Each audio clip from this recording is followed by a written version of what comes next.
The finale of your friendly neighborhood Spider-Man has now happened. Man, what a journey this has been. I think I'm just gonna keep it. I'm not gonna keep it spoiler free. Hopefully, you have seen it. Uh, I'm just gonna openly talk about what my thoughts of the show were and what they're setting up for season two, because we have gotten our first looks of Gwen Stacy and what they're gonna do and my worries with that. But again, just some to preface some of my thoughts on this is I did not want this show. After I was so interested when I thought it was a Tom Holland origin story and we're going to see the first couple of years of him as Spider-Man, but then when it shifted to something else and it was just going to mirror the MCU, I was like, that's the point. Just do something entirely new then at that moment. And then we saw the first videos, the animation, the look of it. The Marvel announced this thing 4 years ago and waited like 2 weeks before to drop a trailer. I was like, this thing is going to be a disaster. I was wrong. I was extremely off. The show, start to finish, was very pleasant and pretty surprising. It had its moments where it dipped, and I'm not going to be on the train saying it's better than Spectacular or the 90s Spider-Man series, but it is willing to be up there. It could be up there if it continues on with this interesting pace.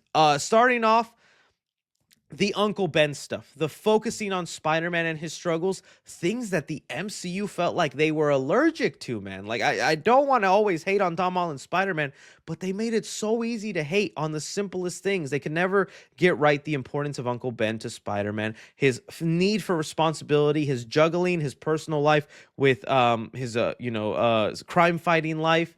And then I so much more preferred the relationship between Norman Osborn and Peter than Tony Stark and Peter. Because although we like that and it works well, Tony Stark did take advantage of Peter Parker. The first time he met him, he's like, I want you because you'd be a strong member of my team. By the way, you have to register and reveal your identity to the government, and now you work for me. I don't know, man. That this kid was a teenager, and Tony just came in and took advantage. They never played that relationship like that in the movies. Of course, they kept it very mentory and family friendly, which is probably for the best. But I like how the Norman Osborn relationship, you see the taken advantage of. You see how that guy was just using Spider-Man, doing the furious things behind the scene as a CEO would, and I thought that made for some really compelling stuff. Tombstone, again, another great thing. The supporting characters were interesting. I was getting hesitant with Nico because she was doing that stereotypical thing of, I'm mad you're a superhero and it's affecting me. I don't care if you're saving lives. I'm upset. They always end up doing stuff like that in superhero shows where they're mad a superhero is being a superhero. But I think in the like second to last episode, she's like, I have no reason to be mad. You're saving people. I was just kind of hurt by it, but we can move past that. Love that they did that. Harry as a character, I'm still up and down on. Not that I hate him. I could see where they're maybe going, but I wasn't feeling him all that much. Um, the thing I love though is the brutalness of the show. When we got to the scenes involving Scorpion and the fights between Spider-Man and Scorpion, whoa. Dude, the MCU, when you finally decide to pay off that post-credit scene with freaking Matt Cargan, you have competition. You have some shoes to fill because that was awesome. That's when the animation was really starting to shine and the movements and the fight scenes, those were actually awesome. The swinging scenes, fantastic in this compared to the MCU. But when Spider-Man first fought the Scorpion, dude, he got his butt whooped. He got stabbed, and you see the fear and scaredness in Peter. And I love that because it reminds you he's just a kid. He's trying, and he's a kid. That scene where like he like had the earpiece and he's trying to tell Norman, help me," and Norman just has the earpiece on the table, ignoring him. I was sad. And then that pays off later when he's finally on his own. And he has the suit, which I think the suit looks great, and he's scared to fight Scorpion. He's nervous, and he finds it in him and gets it. Like, that was just awesome. Loved everything involved with Scorpion there. Um, and then the thing that redeemed itself. Thoughts on Doc Ock. You're right. Let me talk about Doc Ock before I get to the last two episodes. Doc Ock was great. Well, the stuff they do there with Doc Ock, where he's a genius and he tried working with Norman, but Norman, he was smart enough to see, dude's just taking my inventions, giving himself credit, upping himself, and I'm getting nothing from this relationship.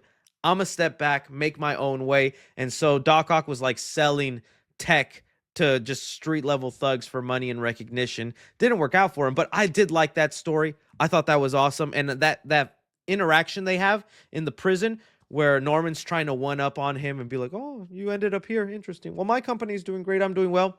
Nah, Doc Ock got him back. He's like, "Whatever you do, I'll still be 1,000 of whatever you are." I was like, "Damn, this boy, the Doc Ock's good." I can't wait to see him come back. But anyways, they redeemed himself in the one thing I really hated about the show in the beginning was the way Peter got his spider powers. I did not love the idea from the trailers in the first episode that Peter got his powers from what looked like a Doctor Strange from a multiverse world, and then an alien whatchamacallit symbiote, and then a spider randomly came out. And I'm like, this is such a weird, exaggerated way to go through the origin. Why are we overcomplicating it? What's wrong with him just going to like a museum or a science place and accidentally getting bit? It's like the easiest thing you can do. But dude, they saved it at the end. At the end, you find out it was a time loop thing. It was a meant to happen because we see that Norman is trying to take advantage of Peter, took his blood, trying to replicate the Spider-Man powers, and through that, Spider-Man's own blood and DNA created the spider that would then eventually bite him through a time-traveling Doctor Strange port. I love that. I actually ended up loving that. I was like, I hated it, but by the last episode, I was like, oh, I kind of love that. That's actually cool how they loop that in there. And it set up so many great things. I love also, you talk about the Iron Man cameo. I love that the other heroes are just in the background.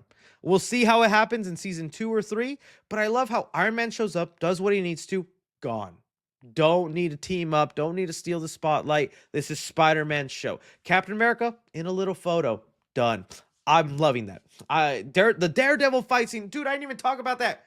Great fight scene. Charlie Cox did good in that, and just like things like that as a spot, it's like makes me happy and excited. I'm like, why can't we see some of that in live action, man? Can we get this team on the live action side? But okay, let's talk about some of the things they're setting up that I'm still a little worried on. So they're definitely setting. Well, let's talk about it here. They have Gwen Stacy. And I was excited because I was like, we have Gwen Stacy coming in to the next season like that. And I saw this photo first and I was like, oh, great. We could do so much stuff like that. We don't even have a Gwen Stacy in the MCU. Let's go. What's that going to be? And then the next photo, I was like, ah. So we're going into that. My monkey just fell. The monkey popcorn bucket is down.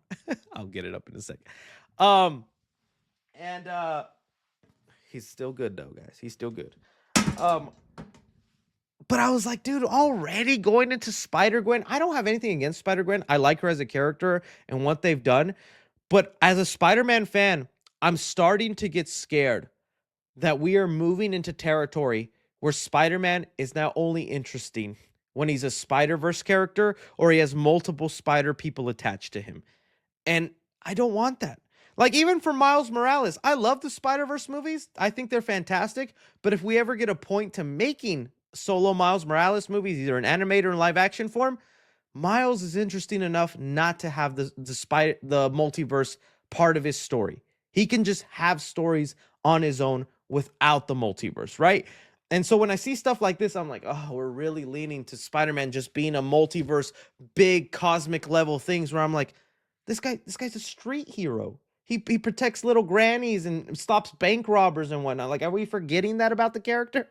You know, and like there's scenes in Friendly Neighborhood where he's stopping muggers, stopping car thieves, and I love those moments. And when I see stuff like this, I'm like, we're leaning away from that. But anyways, we'll see. Again, I'm complaining and saying I hate it, but they could prove me wrong, just like with the way they did the origin and when the way they did this show, when I was like, they're not going the right direction.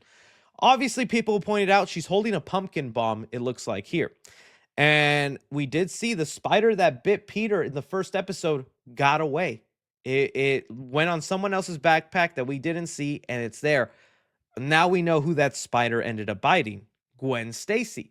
And it looks like she's smart, so she could probably get an internship at Oscorp the way there's other interns currently working on projects there.